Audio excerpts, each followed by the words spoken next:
Hello and welcome to episode 315 of the Thinking LSAT podcast. Today we've got a pearls versus turds. It's actually a real bad piece of advice about going back to school to improve your GPA. That's not a thing.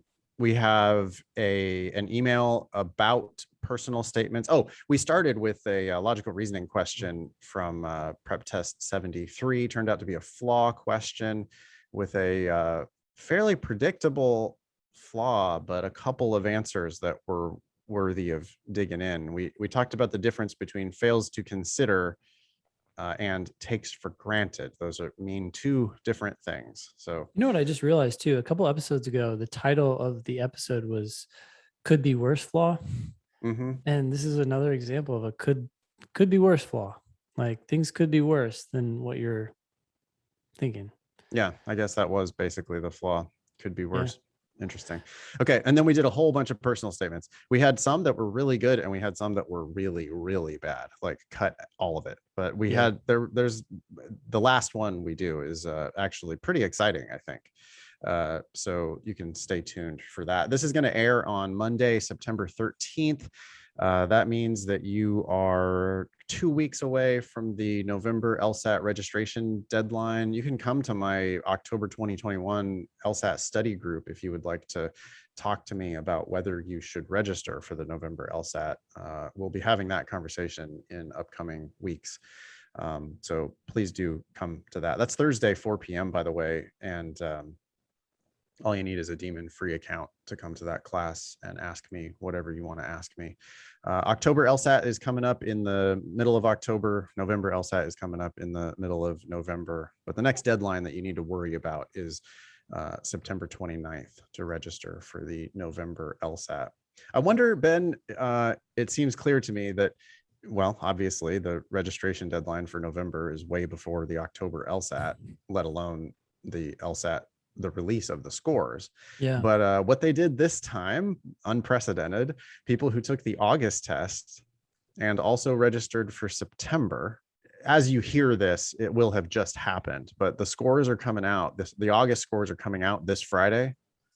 And LSAC actually emailed everybody who took the August test and is registered for September and said, hey, if your August score comes back and you like it, we're going to give you a refund if you want. You have to email us within 48 hours. And it's on a weekend, by the way. The scores come out on Friday and they have to email LSAC by Sunday to get that refund. This is all in the past. As you hear this is all in the past. But I wonder if they're going to do that with September, October, and with October, November. Well, now that they've set the precedent and they still foolishly have the registration deadline so early, it's just the weirdest thing. I don't understand it. Yeah, I mean, hey, maybe they're geniuses. They're like, well, yeah, you're going to have to register. You're going to have to give us your money. It just forces people to make that decision, sign up. And you're going to then have to email us if you do decide that you want the refund. If you forget to do that, we're not going to give you the refund. Maybe you'll decide that you just want to take it again anyway, because you've already paid us, because that is how people think, right?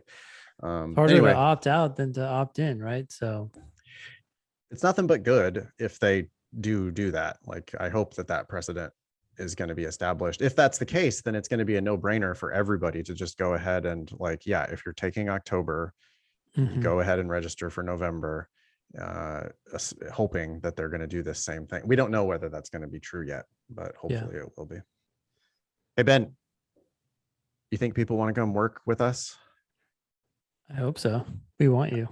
I do too. We really love hiring podcast listeners and LSAT Demon students. And we have a need right now for two different roles. One of them requires a 99th percentile LSAT score.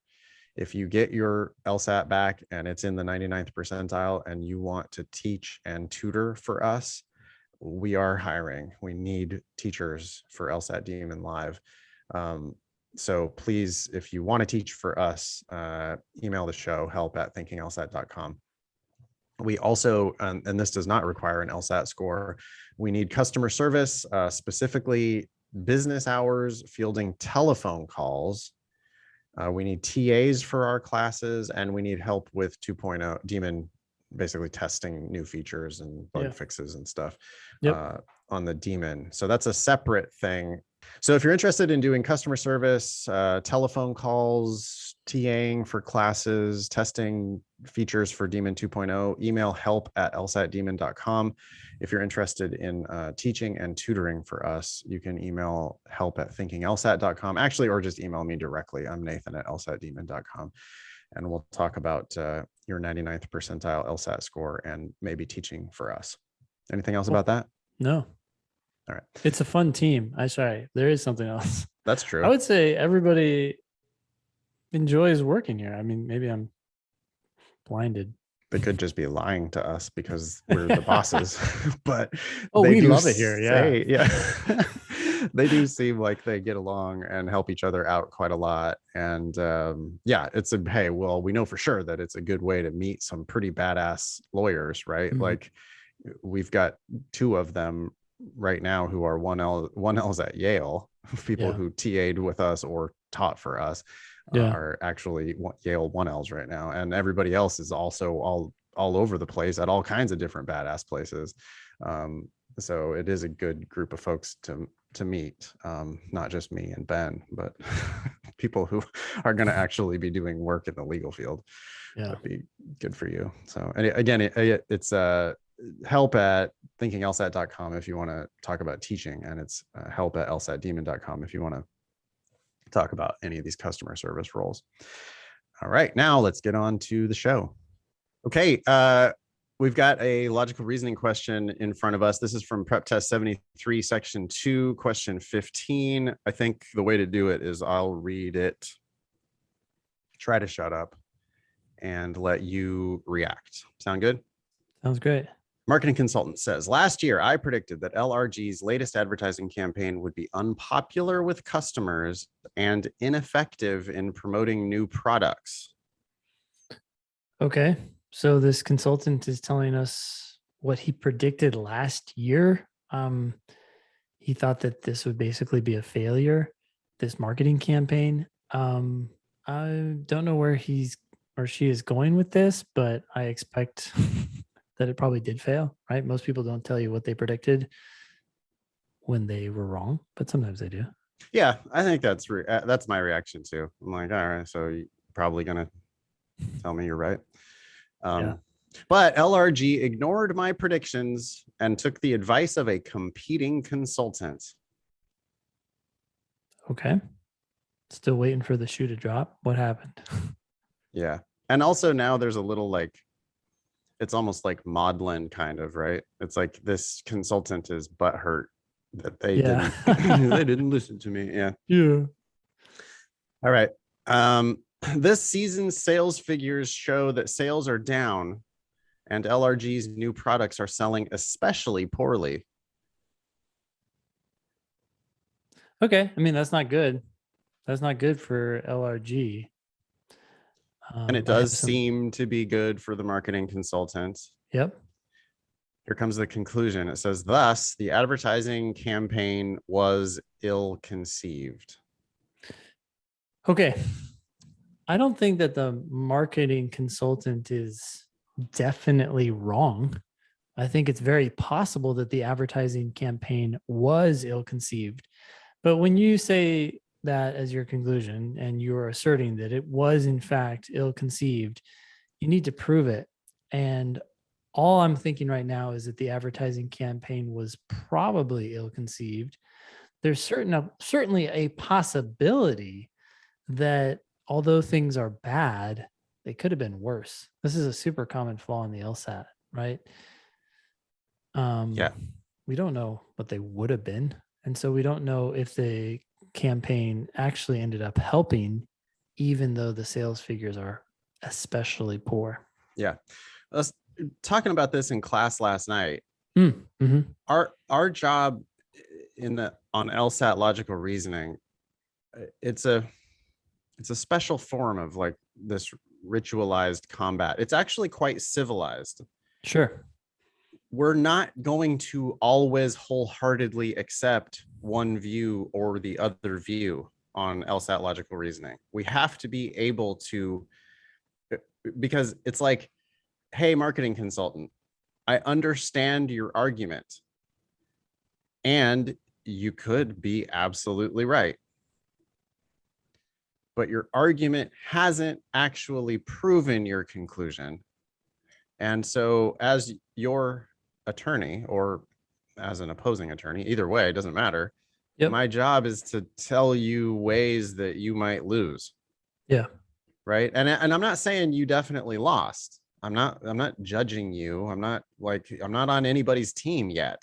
You haven't paid me yet. Right. It's like, I don't know who I'm working for, but my job is to say, giving you all of your evidence, your conclusion may or may not be justified.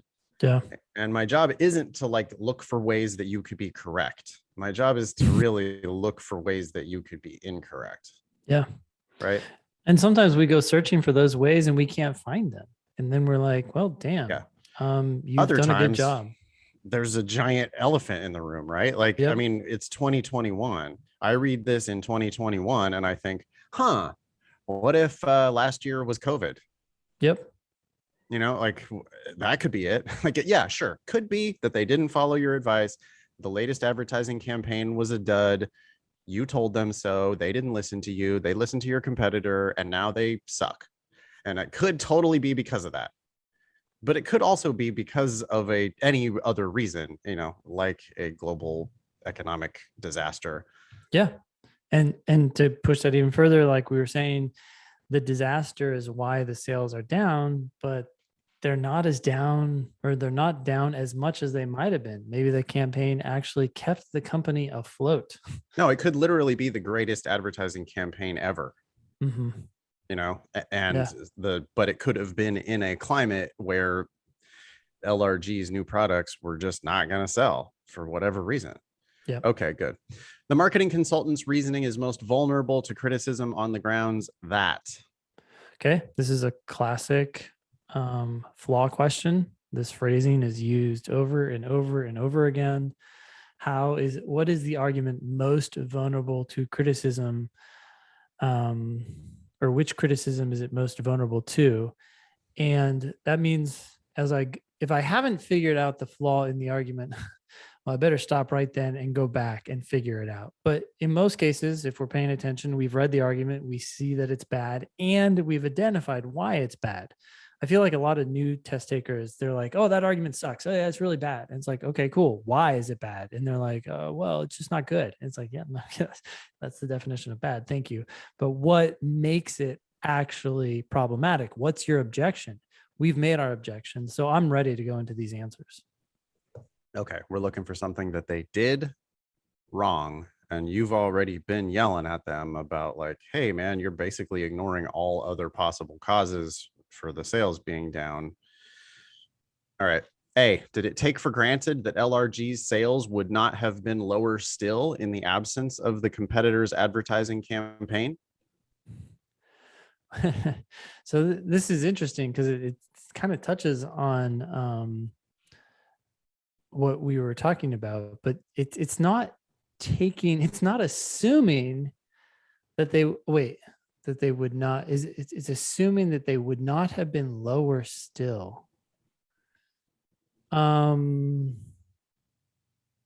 up. Now I have to process this. It's because of the negative makes it real hard to understand what it's even saying. Okay. So the way I would probably actually hold this open and see what I think of the others. Let's just do that. Okay. B, it fails to consider that economic factors unrelated to the advertising campaign may have caused LRG's low sales figures. Oh, I mean, that's exactly what we were saying. Speaking of the pandemic. So I love that answer. Okay. C, takes for granted that in LRG's industry, new products should outsell established products. We don't talk about outselling established or new or anything like that. It certainly didn't take that for granted. That's not something that the author would have to agree with. D, did the argument take for granted that the higher sales of established products are due to effective advertising? It doesn't have to assume that. No, consultant does not have to agree with that. E, it confuses a condition necessary for increasing product sales with a condition that will ensure increased sales. Okay, so this is the LSAT's most common flaw. And it's also one of the LSAT's most common wrong answers.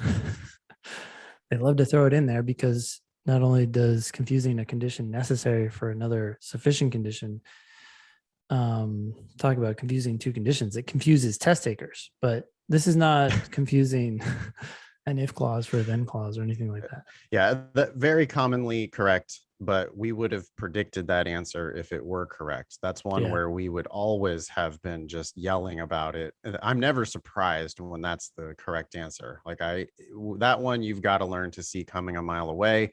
You're going to predict it when it is the correct answer, and you're going to very easily dismiss it when it's not the correct answer because you know exactly what that flaw looks like.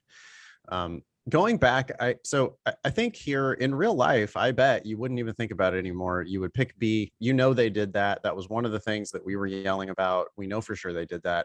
But to go back to A, because I think that we do need to compare, especially, I think it's instructive here to talk about the burden of proof to pick A versus picking B. So A says it takes for granted that, and B says it fails to consider that.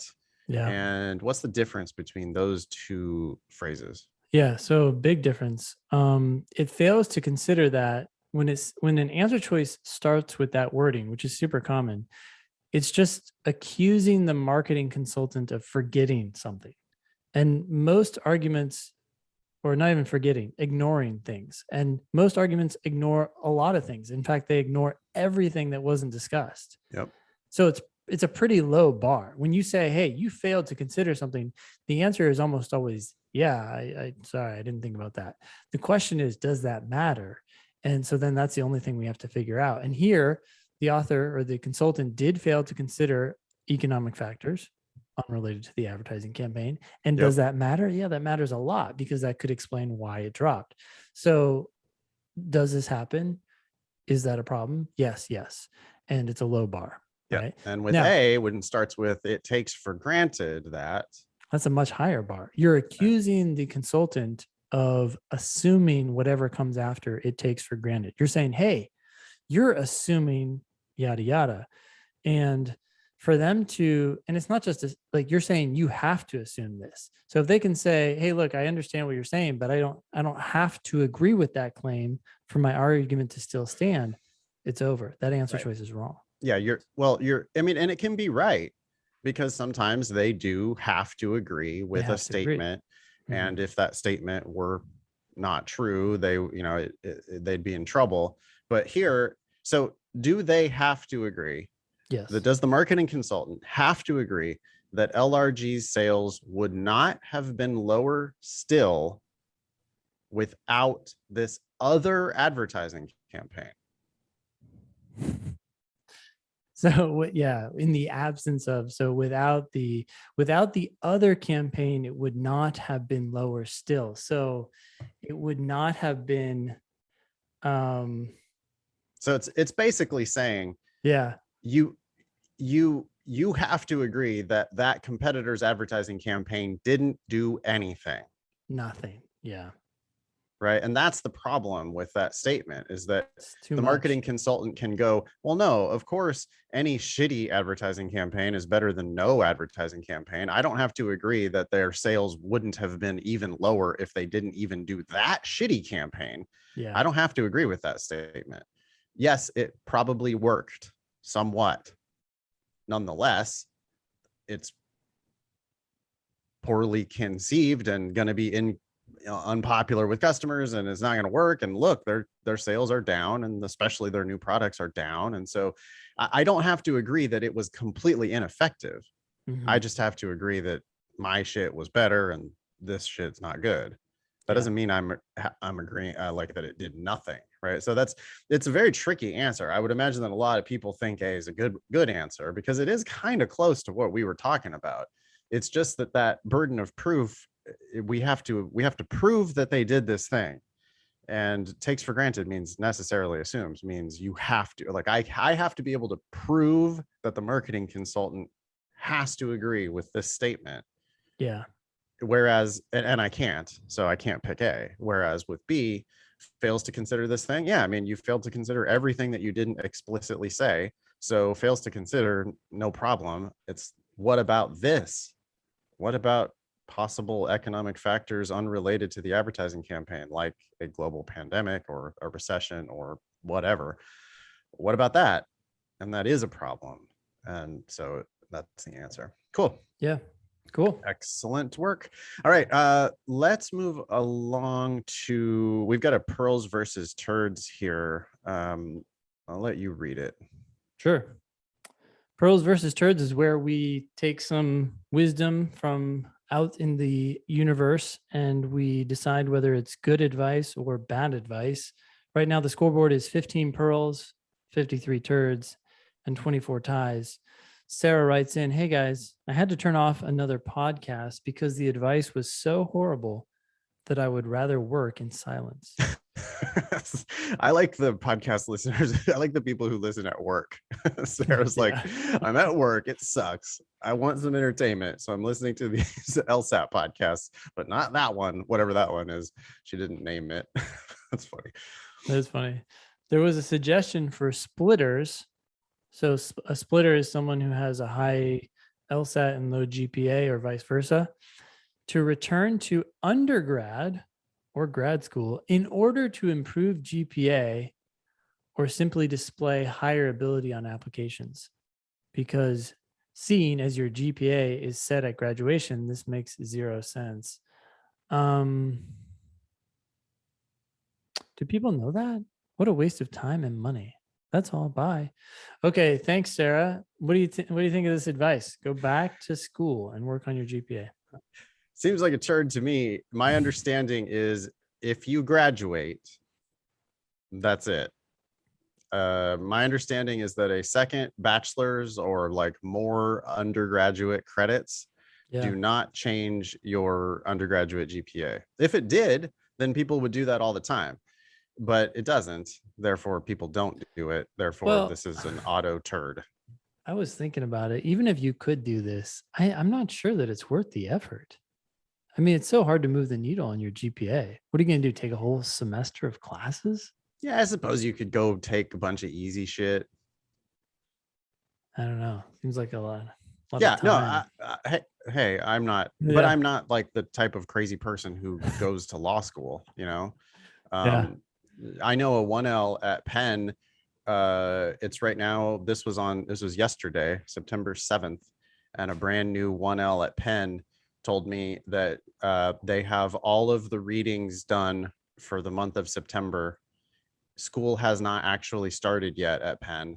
The readings for September are done, and they're like sitting there bored, wondering what to do. And they're now going and getting exams from not only the professor, like, so it's like, yep, well, I joined the Jewish Law Society. They've got all the old exams, so I could get the old exams. So I got my professors, but there's this one professor who's new here, but I've already started reaching out to their former school to find students there who have the exams for that professor for that class. Yeah, good luck in a battle against that dude. That's the type of psycho who's going to law school. So he's put up he's put up his walls. Now he's like he's training his troops. Shit. Yeah, and it's exactly correct. Like, that's exactly what this person should be doing if they want to win. Yeah. And that's the person who's going to win. As opposed to out in your field trying to like gather your flocks as the other army is coming upon you. Yeah. No, it's so, you know, like if we put it in that context, the idea that you go back to undergrad and you take a few classes and you get some A's so that you could bump up your GPA slightly before you apply to law school, it's not that bad of an idea. Like, in theory, you know, in practice, it would be a pain in the ass. But in theory, like, yeah, I mean, I could see it actually working. But for the fact that it doesn't work that way. Like LSAC says, when you graduate, that's your GPA, that's it. And so any additional work that you do after you graduate does not change your LSAC GPA. And so therefore, this is terrible advice. Not only that, but then, you know, this idea that if you do have a shitty undergrad, maybe you should go back to school just to display higher ability on your applications. School is not a means. Like, people write about classes that they took. It's like you paid for the opportunity to sit on this class. This does not reflect your abilities. Yeah, and master's programs are like the worst culprit, right? I have 2 masters and I'm the worst student in the world, and I got like basically straight A's in both of my master's programs, because master's programs, you just like there's obviously STEM is going to be different, but I have an MBA and a master's also in journalism, and those programs were like, you're getting A's. Like you do the assignments, you get A's. That's how it works. And so the fact that you get, sometimes people are like, but I got a 3.7 in my master's. Like I have a 3.1 in undergrad, and that looks shitty, and I'm worried about my application. But I have a 3.7 in my master's program. And, as somebody who's actually familiar with master's programs, I'm like, really? 3.7? That's all? Like it's not even good. It's not actually better. Your 3.1 in undergrad might have been better than your 3.7 that you got in your master's program, possibly. And anyway, it doesn't go into their index calculation. It doesn't go onto their 509 data. The American Bar Association's never going to see it. US News and World Report's never going to see it. So I think we have to give this one a turd. Okay. Thanks for writing in, Sarah. It sounds like you already recognized it as a turd and fled accordingly. If you guys have a pearls versus turds for the show, email help at thinkinglsat.com, or find us on social at thinkinglsat. I almost said our help at lsatdemon.com. By the way, that team is amazing and they would help you out anyway. Yeah, if you need to know anything about LSAT prep with us, that's help at lsatdemon.com. Also, just go to lsatdemon.com and sign up for a free trial and start coming to all our free classes. I got 2 free classes tomorrow. I got advanced logical reasoning and my October study group. You're giving away the shop, man. I know. Have to rein it in. Yeah, kind of. I mean, well, hey, we have a stated goal, which I believe we have already achieved, of providing the very best free resources that are available. Yeah. I don't think it's even close. I'm very comfortable saying that Khan Academy sucks compared to what we have already for free. lsatdemon.com, get a free account and check it out. I mean, there's like hours of recorded classes. There's tons and tons of questions, explanations. There's like just a wild amount of preparation that you can do for free with us. Yep. So yeah, we are kind of giving away the shop, but yeah, we wanted to do that, I guess. This email, we've been talking about personal statements a lot on the Thinking LSAT podcast, and we're going to do more of that later in the show. But this is a question. It's a 3-part question from Brooke. Okay. Says, hello, I've been listening to the latest episodes where you tear apart personal statements, and first want to thank you for that. It has really helped me better understand where to go with my own. But I still have a couple questions. 1, I have young children. You say over and over not to mention being a mom. It's not a point in my favor, and so on. I struggle with this because I have a gap in my resume where I became a, quote, domestic engineer for 3 years as childcare costs nearly matched my salary. I am a full-time mom. It's what I do. I want to explain this gap and also answer the why now. But that's impossible without including the mom thing. Is there a way I can spin it into a positive that does fit into a personal statement? Or would this topic be better for an addendum or a diversity statement? Or should I just leave it out entirely? Should I put it on my resume so that there is no actual gap? I'm mulling this over. I think part of the problem that we have when people talk about themselves being moms or parents or whatever, I guess we haven't seen dads doing this, but it almost seems like they're trying to sell it, right? They're trying to sell that. They're like, oh, by the way, I have these kids.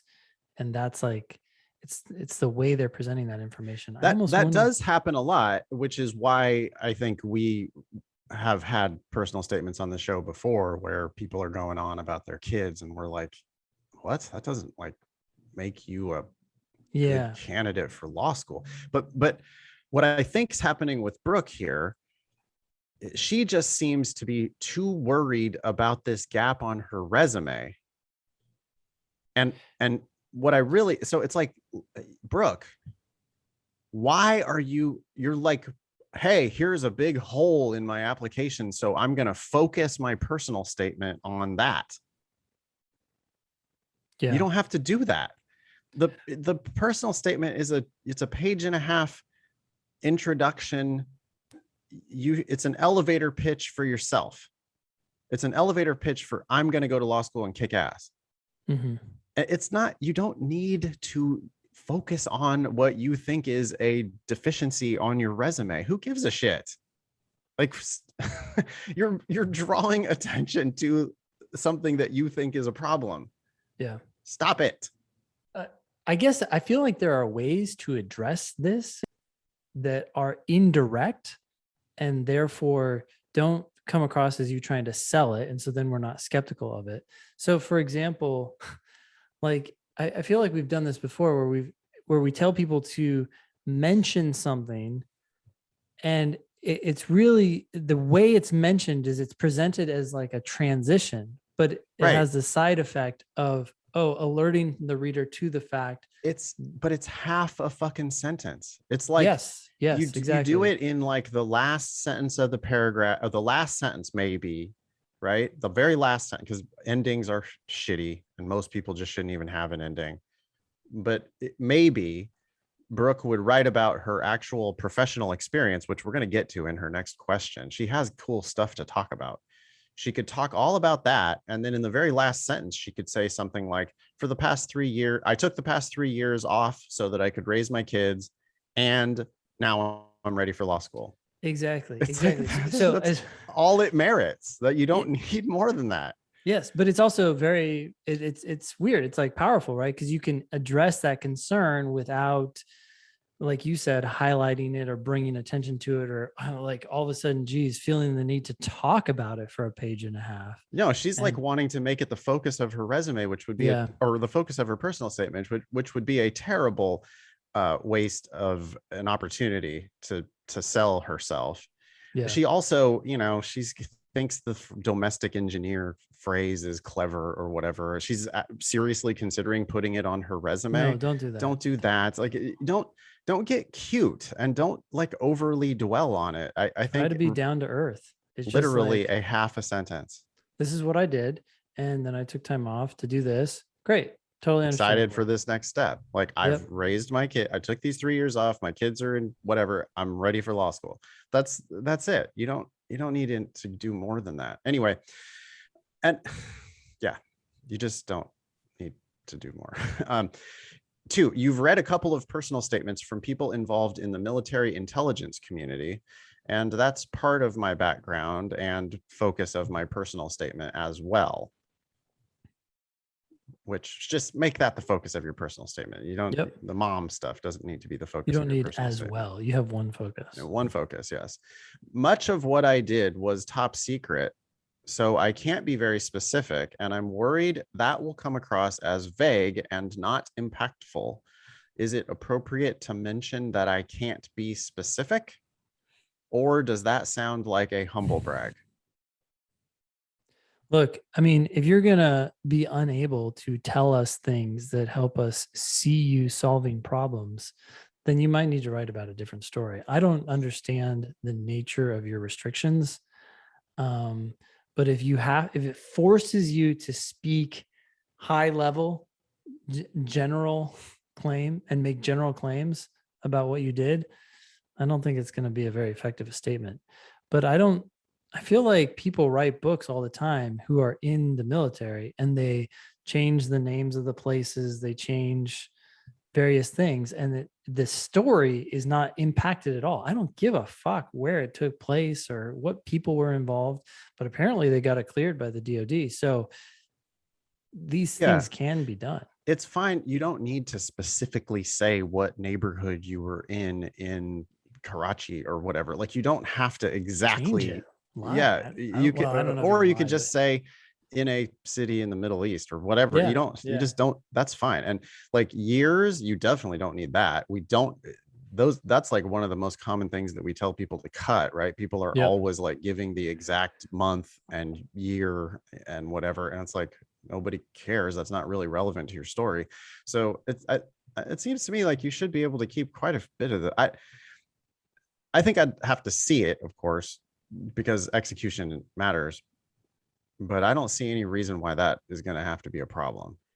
Not necessarily. All right, number 3, it seems like a lot of the advice you give for personal statements will simplify it into a retelling of the resume. Wait, what? We Yeah. tell people all the time not to retell us all the bullet points from your resume. And we say specifically that that's not what this is. You take one bullet point and you expand it into an actual story. One, maybe 2. Yeah. And she goes on and says, for example, including concrete facts like dollar figures and leaving out all feelings or thoughts or lessons learned. Okay, that's true. But that's your resume is like a resume is just high level. It's like a quick overview of your working life. We're taking one point of that working life and digging into it. Yeah, the idea is that you're going to show yourself in action by using specific facts and not talking so much about what you thought or felt or how you made decisions or whatever. Instead, just focus on actions that you took. Yeah. She goes on, if I say in my personal statement, quote, I produced intelligence analysis for 3 provinces in Eastern Afghanistan, that's already going to be on my resume. Just a quick edit to that sentence, by the way. Let's make it a little more concrete. You said I produced intelligence analysis.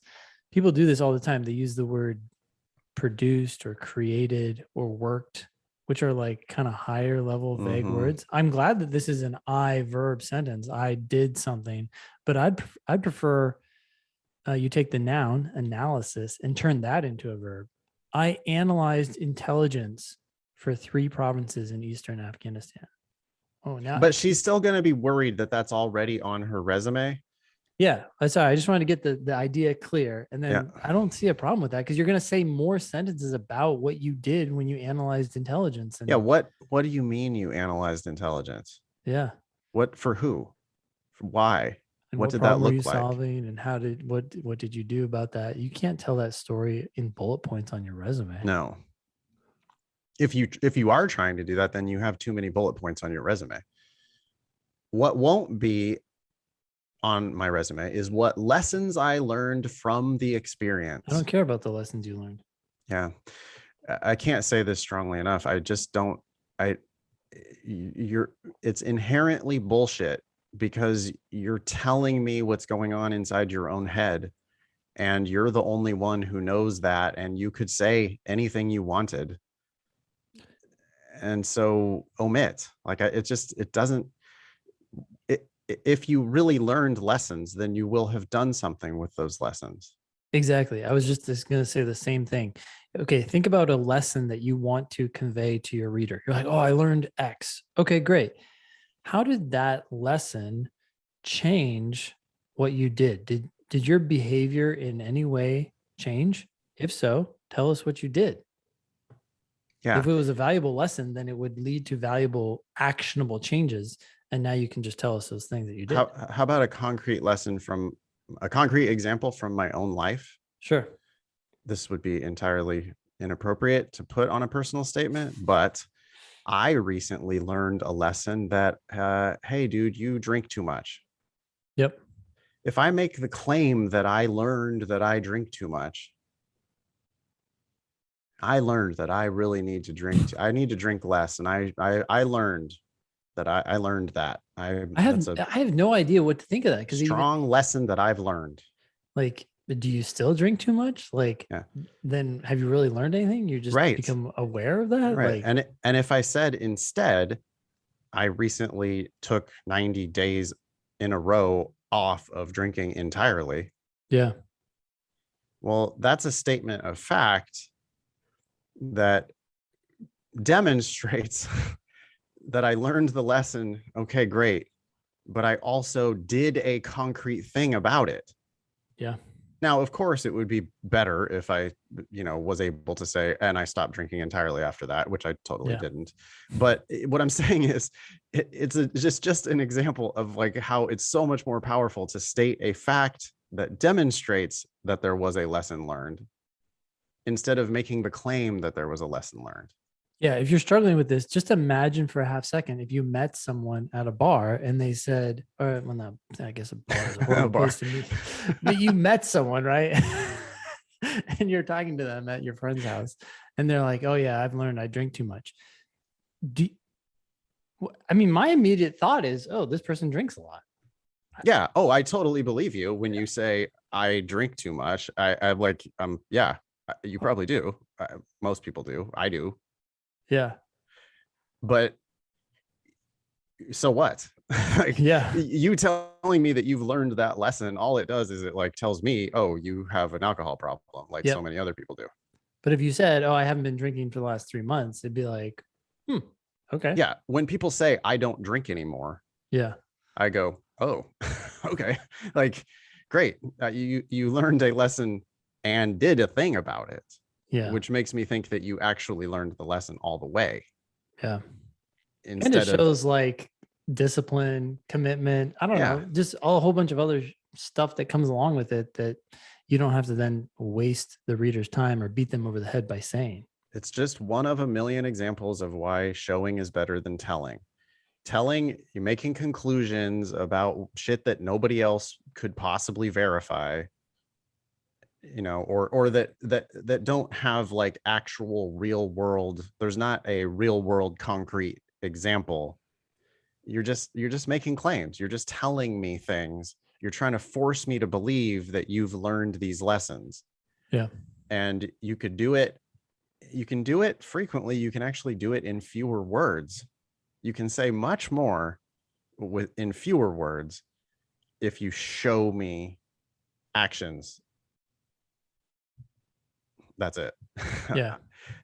I don't drink anymore is a very powerful statement. I don't need 2 paragraphs about your journey to get there. Yep. Just tell me you don't drink anymore. And by the way, don't put any of that shit on your personal statement. Maybe if you don't drink it, I could see that actually. I've been sober for 4 years. Still, it's probably not what you want to focus on. It just brings too much attention to when you weren't, and right. Yeah. Anyway, Brooke goes on, how do I reconcile this? Not include bullet points on the resume? Yeah, probably. I don't think your resume doesn't need to have so much bullshit on it. Yeah. You know what you do when you have so many bullet points on your resume, then it hides the important shit. And so don't put a million bullet points. This next question is funny. Do college admissions representatives really not want to read about emotional states in any way? I suppose we should make it clear that we are not and have never been admissions folk. No, but here's the thing. I was thinking about this. The question is, do they really not want to read about them? Well, I'm sure on some level it might be enjoyable. They might read them and be like, oh, well, that reveals how naive this person is. Deny, right? It's not like they don't necessarily want to read them. It might help them make their decision, but not necessarily in the affirmative. Yeah, I agree with that. I also I want to go back to our advice from a moment ago, which is that facts about actions are so much more powerful than these claims about your emotional states. Oh, I agree. I totally agree. I just funny. I think you have to think about it as also like a big minefield, right? Most people who say emotional states, they just come across as naive about whatever they're talking about. They think it's so insightful, but it usually to someone who's 20 years older than them, it's like, I'm glad you figured that out. Yeah, I mean, let me give you an example actually from a personal statement that I was reading just yesterday. Let me see if I can find this really quick. Adaptation and change are necessary in any justice system, which is sure to have its challenges. However, By bringing creative solutions to the table, a willingness to be flexible, and an empathy for all involved, we can meet an evolving system in a way that produces positive and sustainable change. Yawn. What the heck? Yeah, and that's not, and it's not an explicit reference to like I feel or I learned or I think, but that is absolutely all that is an opinion of the writer. Yep. Like, I'm not learning anything about what you've done. Instead, I'm getting some like platitude about what you think about the justice system. It's the Of all disconnect things. between an elegant politician and a politician who gets shit done. The people write this, right? And it sounds good. And they're like, oh, look how like thoughtful that is. And it's like, yeah, but what does that say about you? We don't know anything about you except that you can string together words. And anybody could put that sentence in their personal statement. Exactly. Yeah. It's not personal. It's like, I mean, you know, you think that you're telling me something about you by sharing your thoughts, you know, your opinions about the justice system. Yeah. But this goes back to your point about being naive, is that the reader is like, I work at law schools. I've been doing this for 30 years. You're telling me about how adaptation and change are necessary in any justice system. I'm like, it's like, well, I've been here for 30 years. And do you know anything about our justice system, let alone all the others in the world? this broad claim, you know, it's just this broad opinion. It's like, well, okay, that's how you feel about it. Who cares how you feel about it? It would be so much more interesting if you tell me what you did about it. Yeah. And that's what we're saying. You know, so we do have this commandment of thoughts and feelings can be omitted from your personal statement.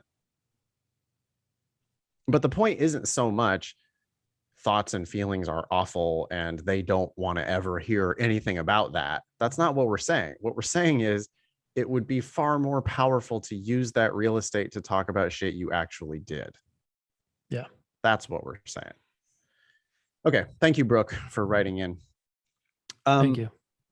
Are we ready to do some of these actual personal statements? We have a whole bunch of them. I'll get my timer out so that we can give them each their 10 minutes of fame. What do you say? 6 maybe? What? Should we give them 6 minutes or is that too short? Oh, we're going to cut it down a little bit. We have a bunch let's try here, right? Yeah, we do have a super bunch. Let's try 8.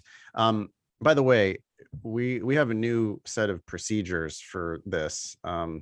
We've been putting quite a lot of effort actually into this, not only on the podcast. Well, the podcast is easy, right? We read this shit and we kind of have a laugh and we give some advice, and it's like entertainment. But I've also been writing my lessons each week, a lot of them about personal statements. Ben's been working really hard on the new personal statement drilling tool that's inside of the daemon. We've been creating resources that you can use to make your shit better. And we would like to have some assurances that you're actually using those resources that exist. And you probably, you know, people they clearly don't know about them. But now, in order to submit your personal statement to the show, we are no longer accepting them via email. We are accepting them via a web form, and that is at lsat.link/statement. That's where you go. You're going to have to answer some questions, and those questions are going to refer you to lots of our resources. And if you answer no to those questions, then we're just not going to read your statement. Because we have too many of them in the queue already, and we're going to ask you to try to follow our advice before you submit the statement. We appreciate it. Thank you for submitting, but please use those existing resources before you do. So it's lsat.link/statement. And if you go there and you are able to answer yes to those questions, like, yeah, I've done this and I've done that, hopefully we'll get better statements on the show? Well, yeah, See. because that's another, like, we had that question last week, right? Like, hey, why don't you ever share good personal statements on the show? And I'm like, because no one ever submits a good personal statement. It's like super, super rare. Yeah.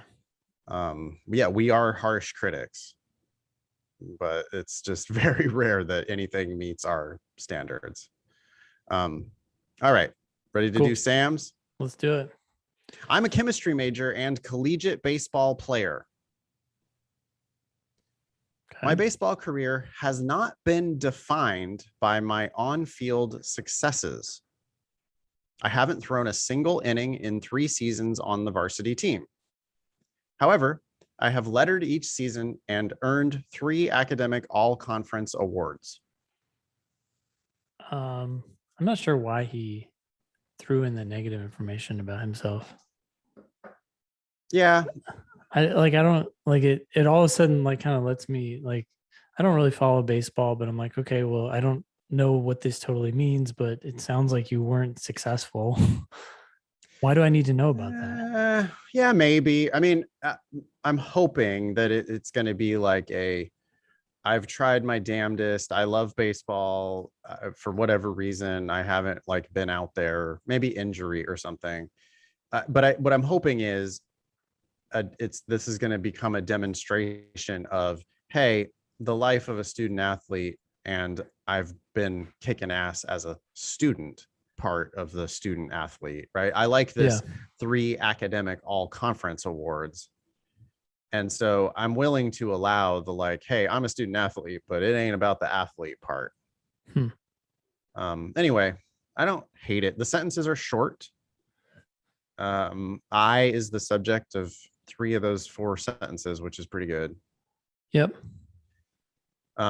I think the worst sentence there is the one that doesn't have I as the subject, by the way. My baseball career has not been defined by my on-field successes. It's like, okay, so you're telling me it's just a negative. You're telling me that something is not the case. Right? Yep. And you're making my baseball career the subject of the sentence, which is just kind of like, what? My baseball career is not a thing. Okay.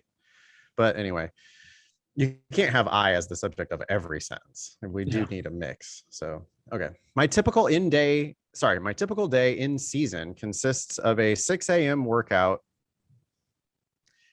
class practice, and homework. Being on the team includes both a fall and spring season. Is that 2 spaces?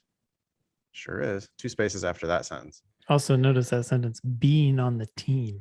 That's a terrible sentence. Yeah, like that. You're right. The subject of the sentence is being on the team. You could say we have a fall and spring season. Or I play fall and spring or something. Yeah. Anyway, in the fall, I practice in scrimmage for 6 weeks before the snow flies. Flies? Falls? Yeah. In the spring, I play 40 games in the span of 2.5 months. Every weekend from March through May is filled with baseball games. At the Division III level, all program money is raised through fundraising and no scholarships are awarded.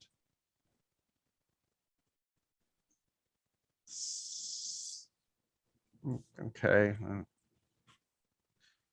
What do you do? I mean, yeah, baseball season. Lots of games. Okay. Baseball is like the subject of that whole paragraph, right? It's not like I do this and I do that. Here's what I'm working on. Instead, it's like baseball is baseball. Anyway, 3rd paragraph. I walked onto the team when I started college. I came from a small town with no exposure to collegiate coaches. I think you can omit that. I was never recruited and never met the coach or any of my teammates prior to arrival. Seems kind of redundant. Despite this, I made the Florida travel roster the following spring. You know, that's an achievement that Sam is proud of. I feel like it's maybe wasting a little too much space. Like when you say you walked on and made the team, that's pretty cool. That's don't cool. think And you that's need to. enough by itself. Like Right. you're beating up on, I don't know. It's like there's too much. And now, so here's the problem with saying too much about something. You should only say a lot about something that's valuable. So the more you say about it, the more you're building it up. And it's like at the end, what is the accomplishment we're talking about? Walking on and making it. Great. Yeah, which you could have said in a small one sentence, but Yep. this is a whole paragraph that could be one sentence. Also, I'm like, I have this minor disconnect. I'm like, okay, your baseball success was not on the field, but now you're like pretty proud that you made the team. I don't know. I would like to get through this faster. Yeah. Coming off what I considered to be a successful season, even though I didn't pitch in a game, I tore my meniscus while weightlifting the following fall, attempting to add velocity and see the field. What? See the field, like get exposure. I'm a baseball guy. So I understand a pitcher lifting weights to add velocity to his pitches. I get that. Sure. And see the field. He wanted to play. No idea what that means. You got like one reader on the planet who understands what that means. It's like your coach uses that phrase. Nobody else does. I don't know. Due to conflicting diagnoses, I was not operated on until the beginning of my sophomore season, 4 months later, and missed the entire year. At this point, I'm like, I don't give a shit. Like, what? You already told me that you didn't pitch. Like, I don't need. Tearing your meniscus is not a point in your favor for law school. It's not. Not getting operated on right away is not a point in your favor for law school. Yeah. I don't understand why we're getting these facts. Okay, the phone rings. Either. What's up, Nathan? We got this guy. He plays baseball, but he doesn't actually play. He got hurt. He tore his meniscus. Okay. Yeah, I get nothing out of that. It's like not a good anecdote. It's like not a fun story. There's nothing happening. There's no action other than an injury during weightlifting. I don't. Yeah. Anyway, the pandemic forced me to have a partial rehab. I recovered and was effective nonetheless, and was effective, nonetheless. What? And competed at a high level in practices and scrimmages, but went another season, this time as an upperclassman, without getting a single in-game pitch. Dude, I've heard that 3 times. I know. Now all I know never about threw you a pitch. You failed. I walked on to my Division III team, got hurt, never pitched. You know, it says something. It does say something, Sam, that you're continuing to go and you're continuing to do it. And if you had all that in 2 sentences, I would be like, dude, that's awesome. That's cool. Yeah. When you make it a whole fucking page, I'm like, what? Why are you focusing so much on the fact that you didn't pitch? Anyway, when not playing ball, my focus is on chemistry. And, you know, half of your readers who don't give a shit about baseball or hate baseball are like, dude, your entire focus should be on chemistry. You're a college student. What are you doing? Why are you wasting your time out there?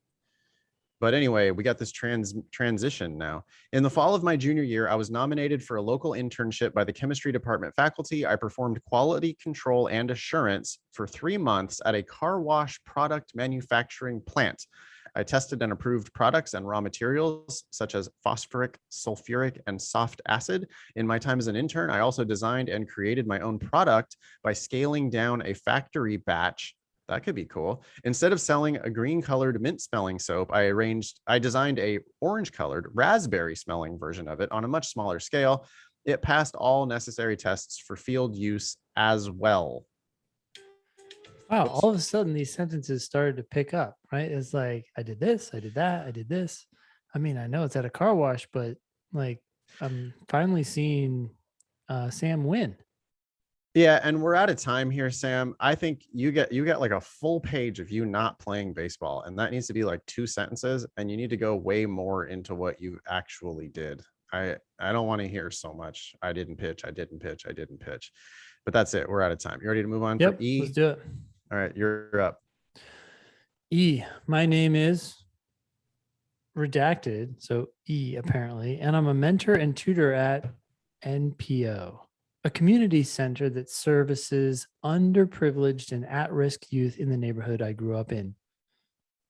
Again, redacted. Whoa, that's a weird beginning. You My don't need to name say is? my name is at the beginning. It's going to have your name and your LSAC number in the header. Yeah. So your first sentence does not say my name is. Okay.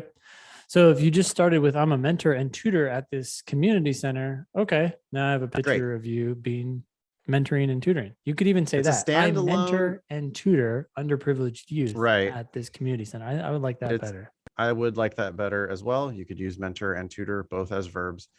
I like it that it's a one sentence standalone opening paragraph. It Yep. feels pretty strong to me. If the phone rings right now, I'd be like, oh, tutor and mentor at a community thing. I got it. Like Okay. boy, Yeah. if all I had was that, your LSAT and your GPA, if your LSAT and your GPA are good, I'd be like, yeah, great, probably in. Yep. I don't know. All right. Second paragraph. Yeah. E continues. When I began high school, What? we're going back in time. I was physically and verbally bullied almost every day to the point where police and the school's administration needed to get involved. You just went from a clear admit to a clear deny. Yep. That was one sentence that you should not have shared with me. You went from a winner to, I'm not saying you're a loser because you were physically and verbally bullied almost every day, but that is not a point in your favor. That is being bullied is not a good thing. No, and it's also the beginning of high school. So now we're going back to you being a freshman in high school. I'm seeing right. I see you now as a pushed child around in the halls of high school. How do I want to be like, now the phone rings, I'm like, oh, should I get that high schooler that was bullied? Yep, let's admit you. No. Well, and also, by the way, this is the police and the school's administration. You sound like a problem. Yeah, I am a school administrator. Yep. Right. Who's reading this? I'm in the admissions department or I'm a faculty member or whatever. And it's like, do I want to talk to the police about one of my students getting bullied? No, I don't. And I'm not saying that bullying isn't a problem. Of course, I'm on your side. This is sad. It sucks. I hope you got all the help you needed and whatever. It's a fucking tragedy. But I'm not here to learn about your tragedies. You're just not putting your best foot forward. Anyway, we have a page and a half. I transferred to another school after that year and shortly thereafter began attending the youth programs at this NPO where I was met with friendship, mentorship, and kindness. That's nice. It's not about you taking any actions. No, it's about what happened to you as opposed to what you did. Contrasting my early high school experience, NPO was a place where I could be myself and feel safe. Great. I participated in the center's homework and recreational program 5 nights a week and volunteered for community events for the remainder of my high school experience. High school. We're still talking about high school. You shouldn't even be talking about college, probably. I think you're probably an adult person. I don't want to hear about your school shit. Yep. And then this goes back in time even more. As a youth, it was easy to take these, or I guess maybe this is still the same time period, but as a youth, it was easy to take these resources for granted and view volunteer work as a chore. Those are not points in your favor. You just invited me to consider you taking things for granted. And view volunteering as a chore. Why do you think that that's a good thing? I mean, I understand that you're trying to tell me, oh, but I'm different now because I'm an adult. Why do I have to hear about you growing up? Nope. Don't need to. As an adult, and that's weird too. Most adults don't call themselves adults. As an adult and staff member, not only am I appreciative of NPO, but I truly see the value of community engagement and how it can uplift others. All thoughts. It's all what's going on inside E's head. Not what do you do? Because of how much of an impact NPO has had on me as a youth, I decided that I wanted to contribute to that impact by becoming a mentor and tutor myself and helping others the same way that I was helped. Look, God, cut that whole paragraph. That sucks. Everything needs to go. The fact, if you had just tweaked your first sentence, which actually is not bad, we get rid of your name thing. But if you just said, I mentor and tutor underprivileged and at-risk youth at this community center, I would be like, okay, you clearly care about that stuff. You didn't need to tell me this whole story to tell me that you care about it. I don't give a fuck why you care about it. I already believe you that you Yeah, care about it because of your actions. You don't have to because you're sell doing me it. like, and also, what fucking difference does it make? What if you were a super privileged white guy? And you're doing it. All I really care about is, do you have the chops to succeed in law school? And being a tutor slightly suggests that you might. Yeah, like I want to hear what you do at the community center. I don't really care why you're there. Your personal origin story of how you came to be, you could be you could be a super wealthy, privileged white male and do this, or Yeah. you could be a totally disadvantaged, whatever, and bullied and all these problems. And like that, either way, I'm not sure it's relevant, because what's relevant, it's not how you feel about it, it's what you do about it. And that whole paragraph is wasted. We're out of time, but I feel like we should give maybe a little more here. Okay. I will say, oddly too, the first paragraph was one sentence. The next paragraph was pretty long, which we're going to cut entirely. And this next paragraph is almost the entire statement. I don't understand why you don't have any paragraph That's a breaks. huge wall of text here. Yeah. After being a participant and volunteer for 6 years, I was hired in 2018 as a staff member. Wait, Okay, stop again, talking about getting hired. We don't want to hear about interviews. We don't want to hear about job offers. We don't want to hear about the moment when you got hired. we don't want the year. Yeah. I worked 5 nights a week while earning my undergraduate degree, not only because I wanted to be there as much as possible, but also because I had to support myself financially. Parentheses. Parentheses. This is terribly, it's so way too long. The sentence is so long. My work schedule is also the reason why why I took a reduced course load throughout my undergraduate degree from 5 to 4 courses per semester. Wow, you have this like fear that they're going to look at your transcript and wonder what happened, and now you feel the need to explain it at the end of a sentence in a parenthetical. Omit. You're Yeah. protesting too much. If you feel like you need to explain weird things about your transcript or your resume, you can do that in an addendum. Your personal statement is supposed to be a sales pitch for you. Why do everybody does this, man? They all just keep going back to the worst things. This is 3 in a row. We've got, because we had the questions from Brooke, which were like, I'm worried about, I was a mom and there's this gap on my resume, so I'm going to talk about that in my personal statement. Then we've got Sam, who's tearing his meniscus and not pitching. Then we've got E, who's weirdly explaining their taking fewer courses, which nobody's even going to notice. Who cares?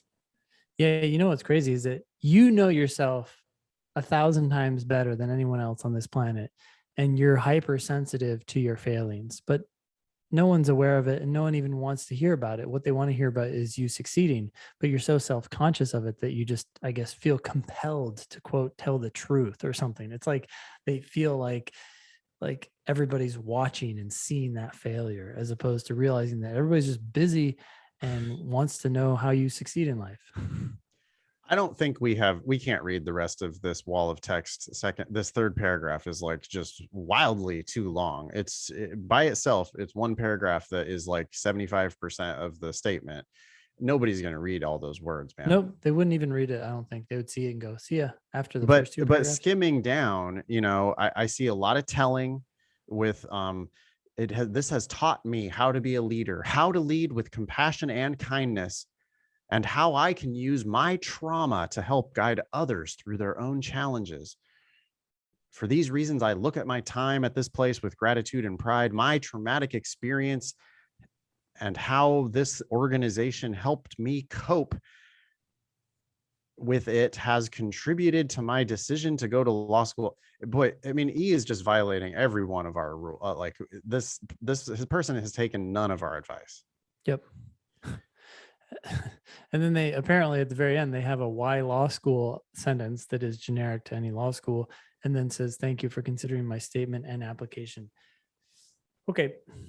You have a whole blog post on the last sentence.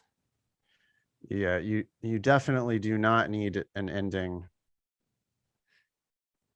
If you guys have not heard, go to blog.lsatdemon.com. and in the search bar, put personal statement, and you will see Nathan's, as of today, 3, maybe 4 articles on personal statements, including one that says why you probably don't need an ending, especially an ending that says thank you. Yeah, E says, I've read the Demon blog post on personal statements and wrote my statement with this advice and structure in mind.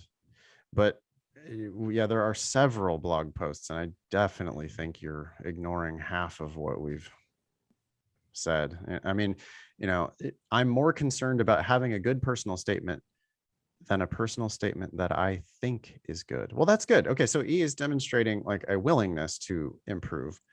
Yeah. This is a complete tear down rebuild. We're cutting all that. Like just Your first sentence is start a over. good start. Okay, So keep at that. least you got that. Yeah. Yep. Haley. All right. Sorry, I'm gonna start the timer over. I think, yeah, okay. 8 minutes, I think, is Probably generous. Haley's personal statement. I work as a legal assistant at Vivint Smart Home. When I started as a customer service representative in 2018, technicians were making multiple trips to resolve outdoor camera issues at clients' homes, costing Vivint $500 per visit. The cost increased if a technician needed to replace parts or make repairs. To control cameras from inside a home, the technician adds a Wi-Fi extender called a repeater for each camera.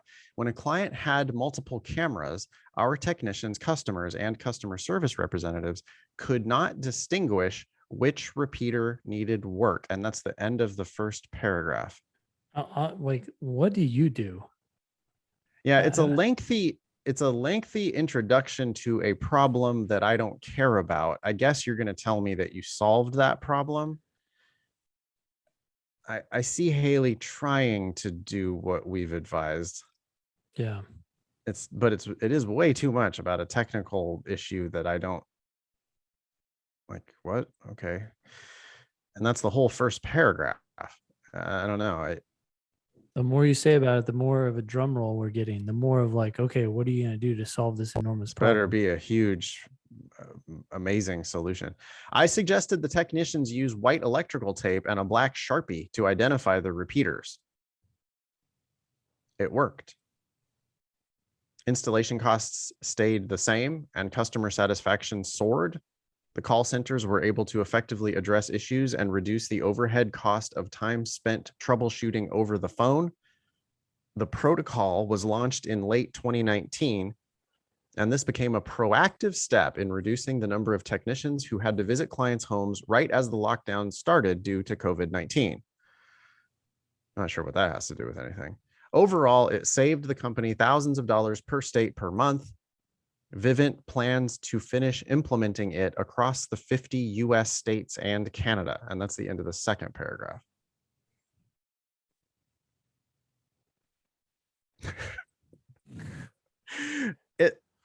So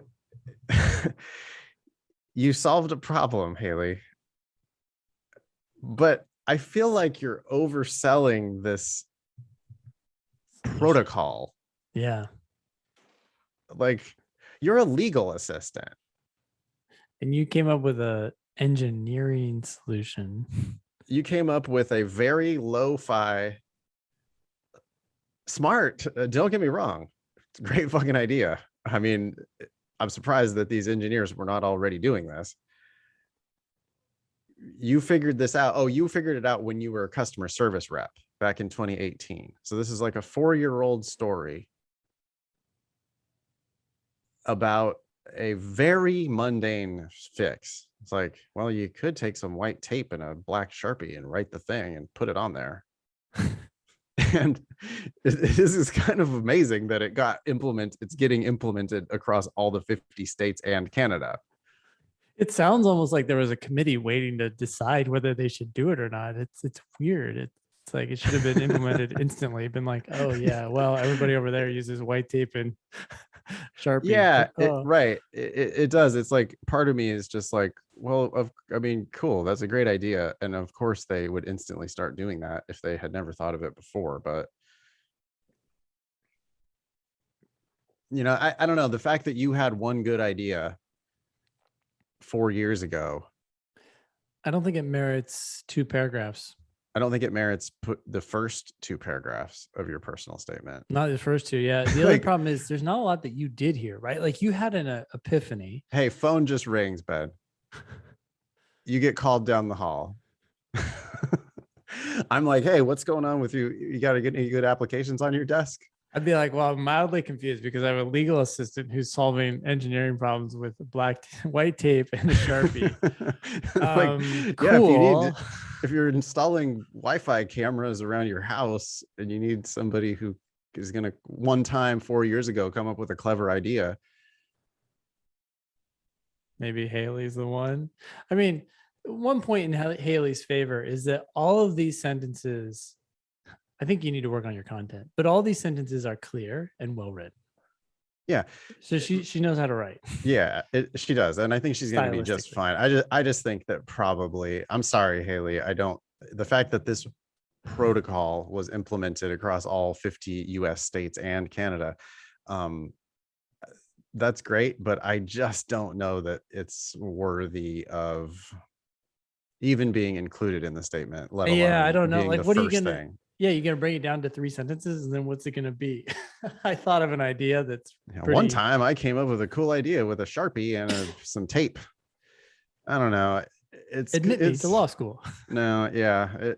Anyway, what else does Haley got? Since my promotion to legal assistant, don't really need to hear about the promotion. You already said you were a legal assistant.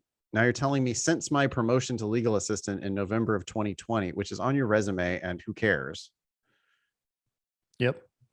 I have responded to subpoenas, court orders, and warrants. Recently, a law firm in Illinois advertised their ability to arbitrate and win cases against Vivint. Within 1 week, 7 of their clients from across the country submitted arbitration cases. So you're defending this company against these attacks. Of course, that's what you do. You're in the in-house legal department at Vivint. I contacted outside counsel that could advise us in all 7 states. To avoid potential income for the opposing law firm, Vivint attorneys moved forward with arbitration rather than settlement. So you're fighting them on it. You're like, all right, fuck you guys. We're not just going to settle. We're not going to give you fuel. We're going to see how long you're willing to fight this out in arbitration. Okay. I met with outside counsel's attorneys and paralegals to answer how our sales representatives explain contracts, how we set up an account, what policies and procedures protect the company and the customer, and how we establish payment for services and equipment. In all 7 cases, the customer claimed we were charging them after they had canceled the service. I gathered digitally signed contracts and recorded verbal contracts outlining the agreements, term length, and cancellation process.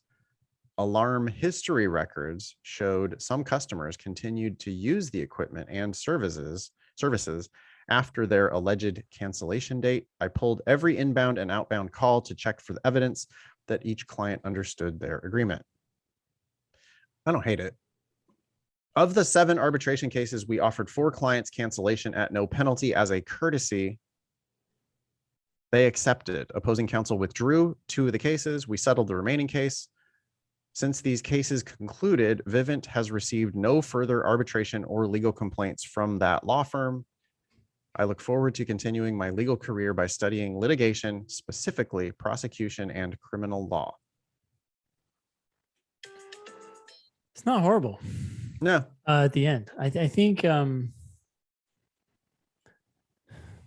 there's so we have all these different degrees of quality, right? And I would say that Haley's is higher. It still needs some work. I would love a little bit more, a few more sentences with her doing something. A lot of almost every other sentence, it like shifts back to her firm and what they're doing as opposed to what she's doing.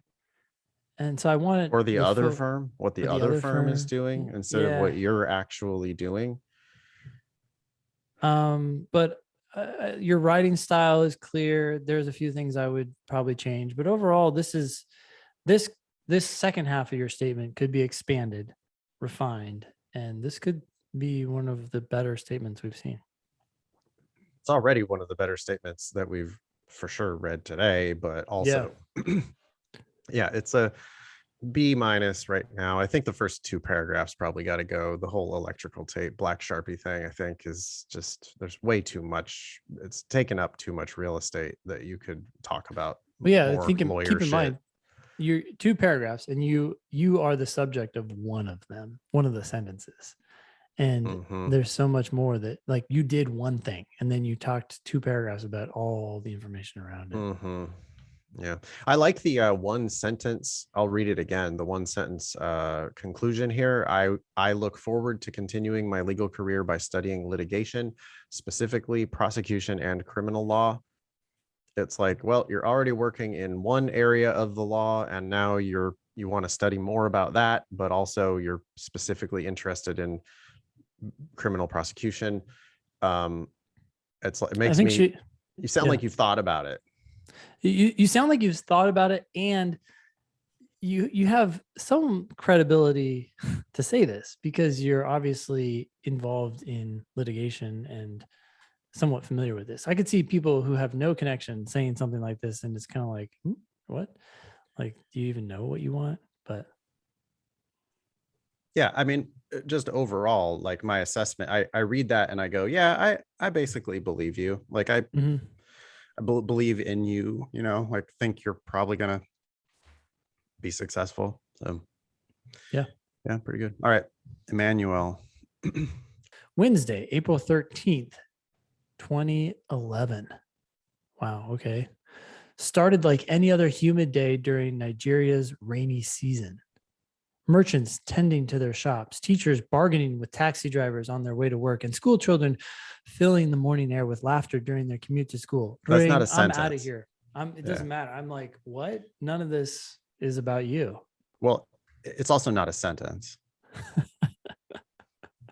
Just a bunch of fragments strung together. Right. It's all that is it's subjects. I mean, if you change it to merchants tended to their shops, teachers bargained with taxi drivers. School children filled, then it would be a sentence, but it's not a sentence because merchants tending to their shops is just it's an idea, it's a phrase, it's a subject, I guess, but there's no verb. I hate it though so far. Your first sentence is a total waste. It takes me back 10 years. 10 years ago on a particular day. And what did it do? It started like any other day. Okay. Then why are you what?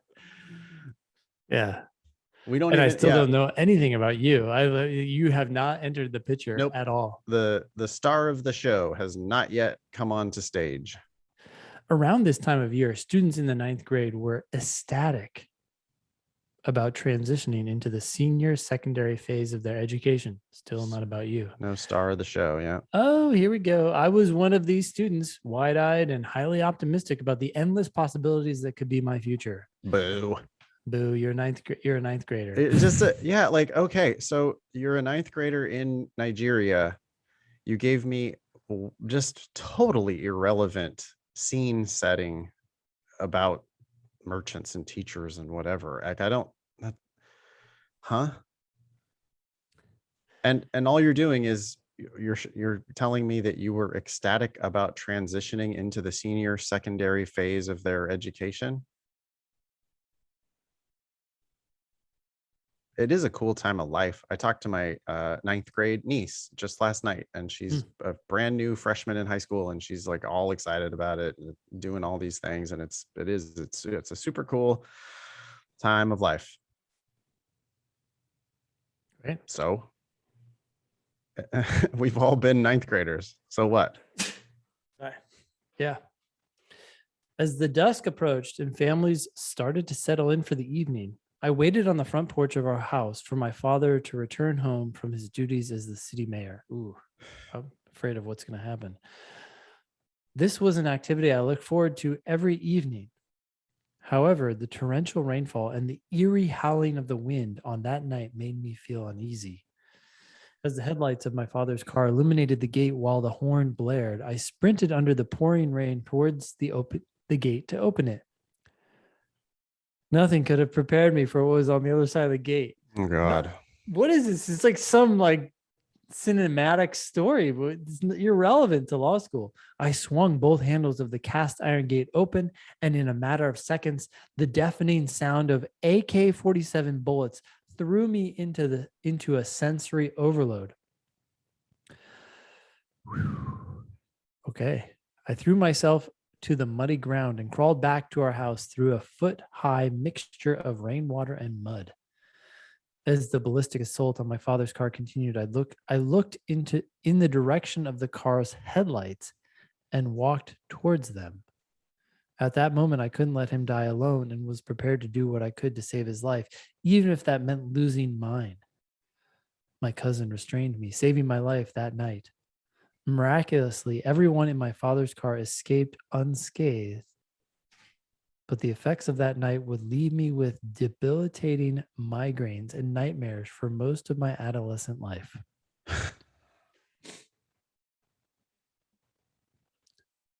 Traumatic experience. That sucks, man. I'm not sure how it's a point in your favor for law school. It super sucks. It's a super bummer. But if I'm building a squad of winners for my law school, people who are going to kill in my law school, yeah, I just don't see how this story from 10 years ago, when you were a ninth grader, it's like, I know your LSAT and I know your GPA and I know I've got your transcript and your resume. And you're the last thing phone rings and I leave.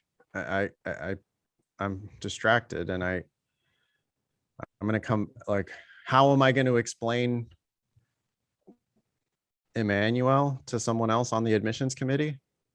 Well, the last thing I just heard was debilitating migraines and nightmares for most of my adolescent life. And you've chosen, Emmanuel, to introduce yourself to me in this way. Like, this is what you're leading with. You did it, not me.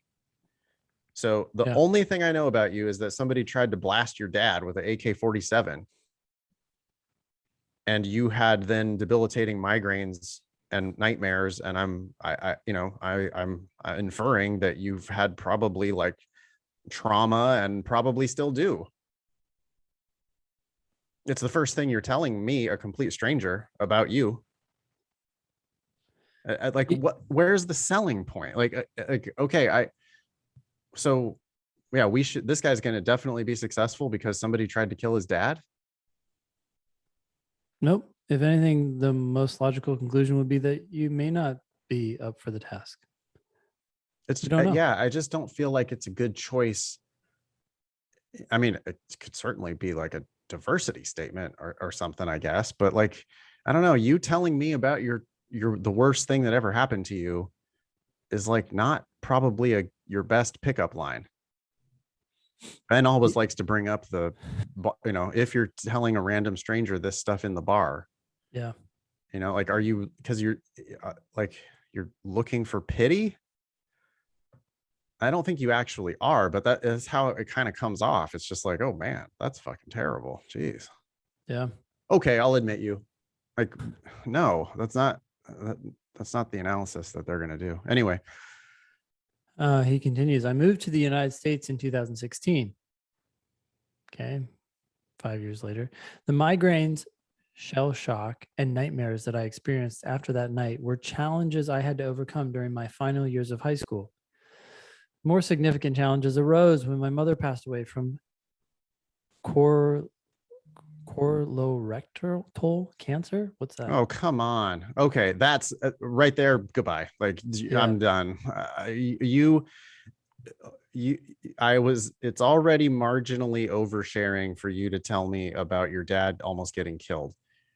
You then going into also my mom died of specifically colorectal cancer. Colorectal. That's butt cancer, Ben. Yeah. Why am I hearing about your mom's butt cancer? It's sad. It's sad. I don't want to be sad though. Well, regardless of how you want to feel about it, it's not a point in your. What is that? We talk about these points, and this is not a point. No, It doesn't qualify you for law school. Emmanuel has made literally 0 points in his favor. His own is like just not making a case. It's like, look at this really horrifying, terrible thing that happened for the first 2 paragraphs, and look at the bad lasting effects on me. Then here's this other worst thing that ever happened, maybe even worse, because your mom actually died of butt cancer while you were in college. And that's what you're telling me. Like, that's you advocating for yourself. You're not doing a good job of advocating for yourself. But it's just not, you're not sharing relevant facts that are beneficial to you. Yeah. Your time is up. I was going to read a little bit more, but even the next sentence is just a mental state. So yeah, it transitions weirdly into this whole rhapsodizing about how great the United States is.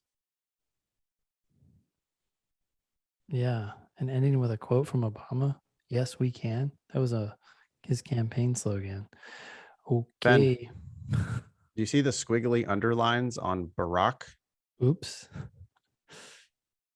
Yeah, it's a misspelling of Barack in Barack Obama.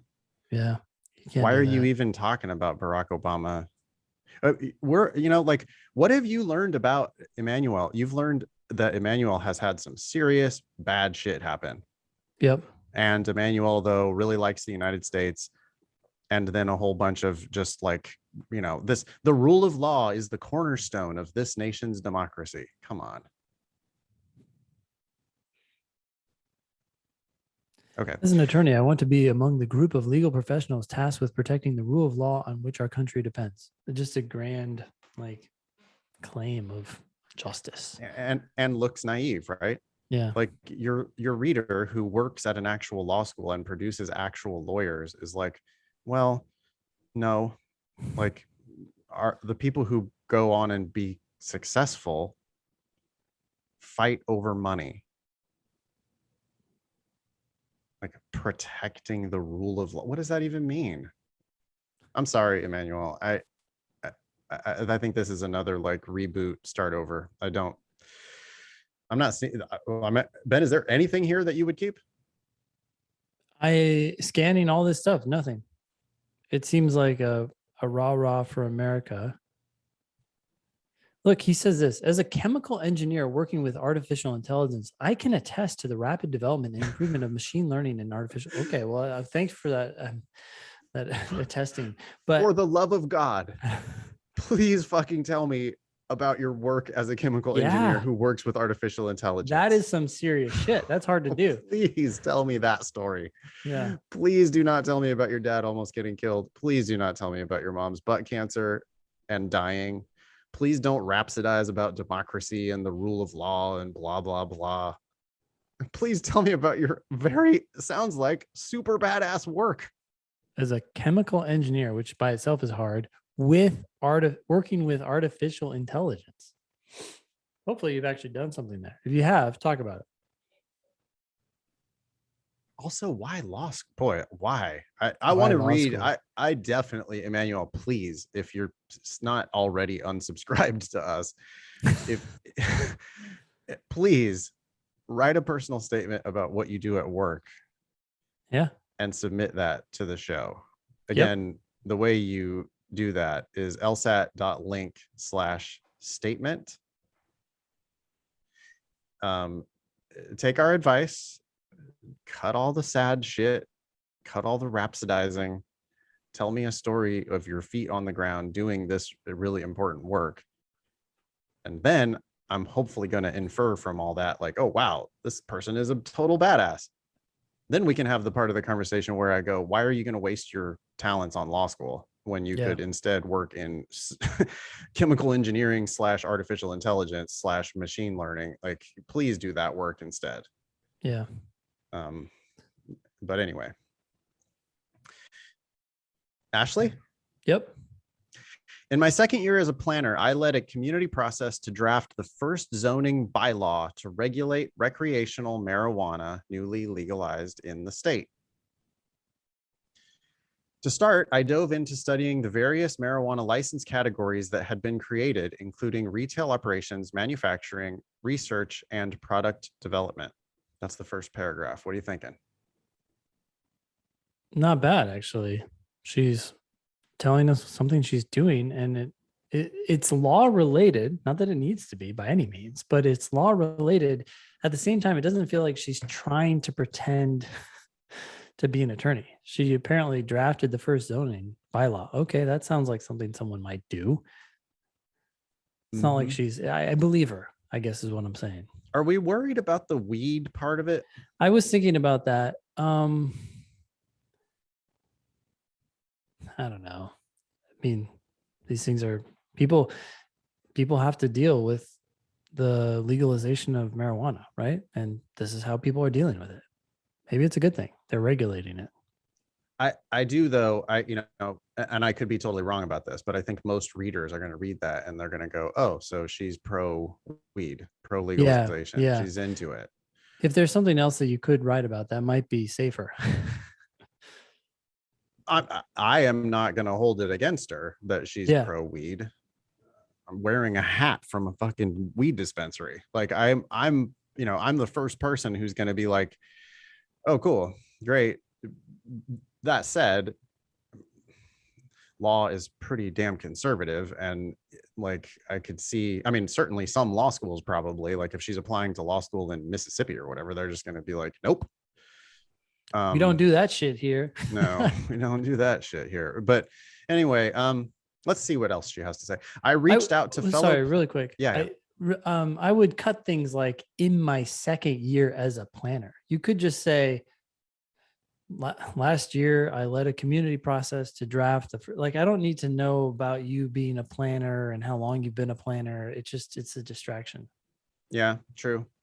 I reached out to fellow planners in states that had already legalized marijuana to ask them for any lessons learned. From these conversations, I took away that towns wished they'd included provisions to limit the density of retail marijuana establishments after watching businesses in their community be displaced by marijuana retail operators with strong financial backing. Oh, you almost very long sentence. Needs to be cut in two at least. It needs to be cut down, but I like where this is going, actually. Me too. Because before it was like, okay, you're pro marijuana. Now you just sound like someone who's dealing with the realities of a state that has just legalized this. You're like, hey, how do we deal with this? I'm going to deal with it. Yeah. And maybe reimagine the first paragraph, because when she said, I led a community process to draft the first zoning bylaw. It sounds like she's like a proponent or something. Well, it's like she's getting the law passed, but what really happened was my state legalized marijuana, and as a planner, I then had to deal with that. Yeah, that's a much safer position to be in, because now you're not taking sides. You're just a judge. You're just adjudicating the system or the process. Yeah, I don't want to see you with like a weed. I don't want to see the weed patch that you have on your backpack or whatever. Like I would prefer that you're like a city planner. Yeah. And oh shit, my state just legalized marijuana. I don't need any of your opinion on that at all. No, we don't need you coming on the other side and saying, I regret the fact that marijuana has been legalized. I don't want it either way. I just want like the professional challenge of my state legalized weed, and then shit. How do I deal with that? We're going to have to do some things, right? And this is, I love actually where this is going. Theme wise, if we do that, then theme wise, this is one of the best statements we've ever read, because it's like, well, reached out to other towns that had this recent, their state also legalized it. Very smart move. Here's what they had to do, and this is what we learned, unexpected shit that they had to go through. And so now we can plan for that. It's all great, I think. I could see someone else saying, I soon realized the importance of talking to others to figure out what is important. It's like, don't tell us that. By just saying she reached out, she yells at us. I understand it's important to get the advice of people who have experience. Yeah, just I reached out, rather than I decided that I felt that if I reached out, then I realized the importance of right. No, I reached out to fellow planners. because, well, that was a smart thing to do. Like, you don't need to explain your whole thought process. Yeah, she's doing a really great job with that part. That sentence, though, the one I just read, I almost ran out of breath before I got done with it, which means it's way too long. Okay, third paragraph. I conducted site visits to grow and manufacture facilities. When you say manufacturing, well, I don't know, grow and manufacture facilities. Is that a thing? Why do you need to say both? In most cases, it's like, okay, manufacturing, I get it. You're making them. You could just say grow facilities. Yeah.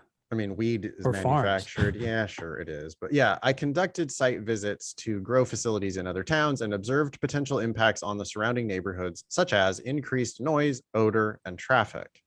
I reached out to a company that tested finished marijuana products for toxins and was invited to visit their laboratory. Of the marijuana related uses, this seemed to be the least impactful to the neighborhood and offered an opportunity to grow the town's commercial tax base. These findings informed the zoning districts within the town where these uses would be permitted.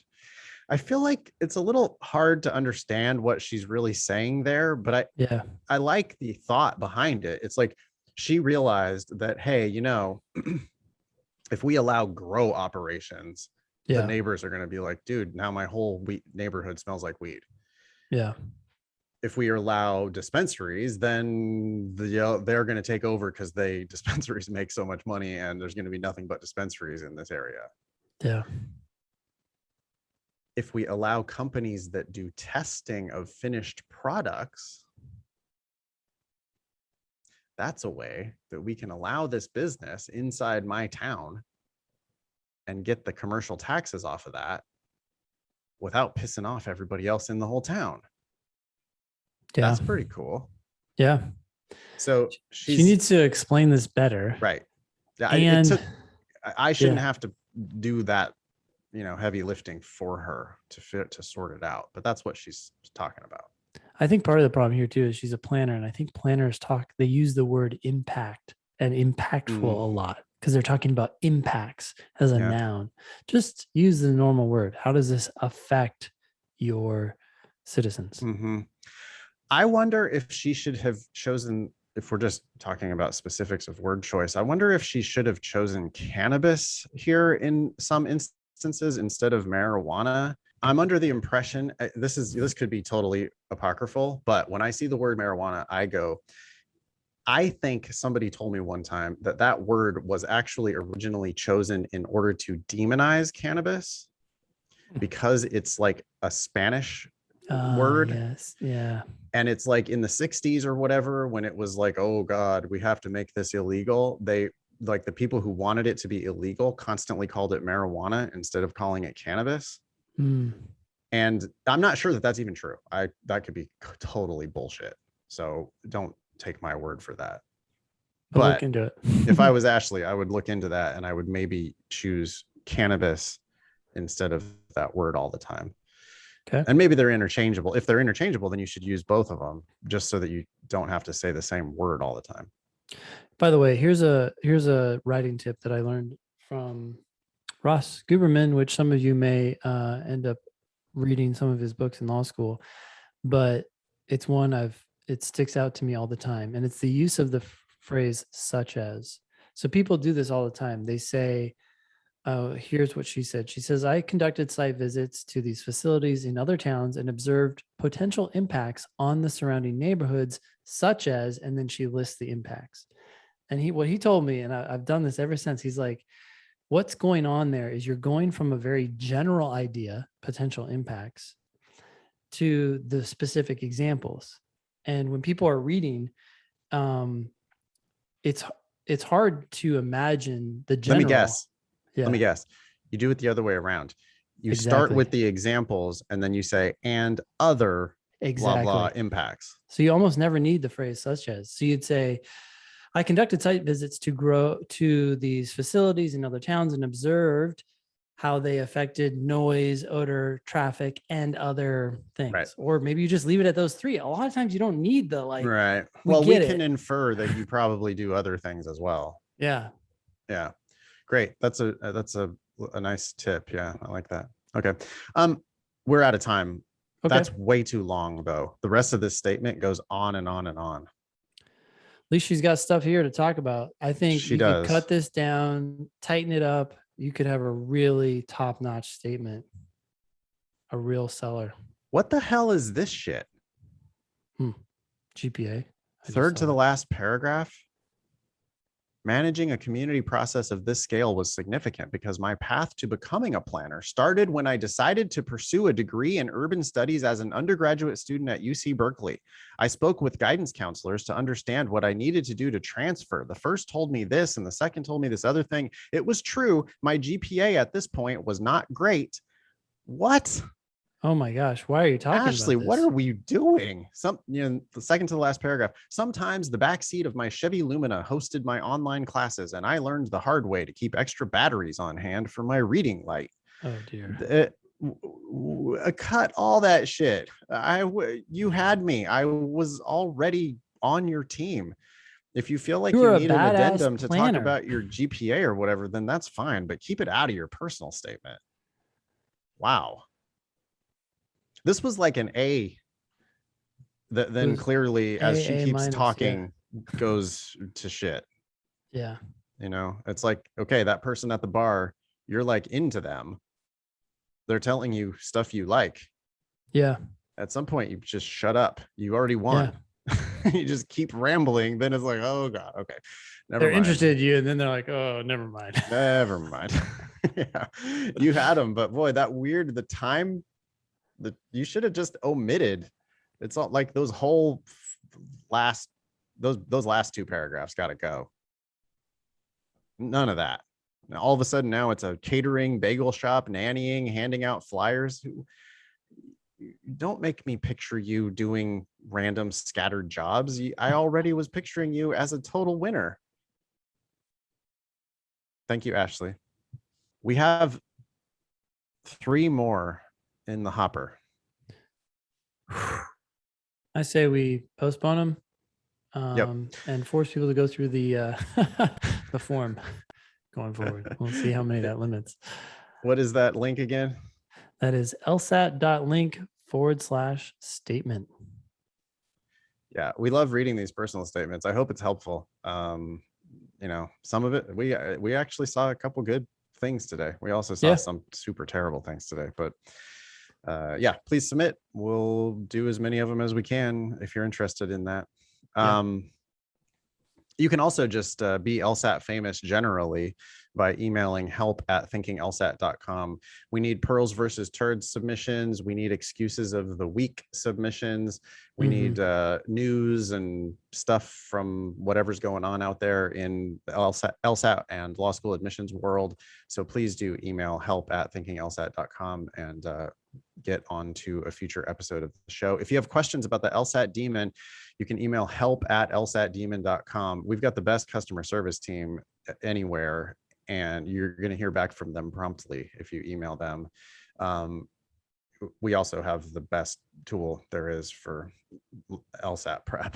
It's lsatdemon.com. That was episode 315 of the Thinking LSAT podcast. Thanks all y'all for listening. Nice knowing you. Don't pay for law school.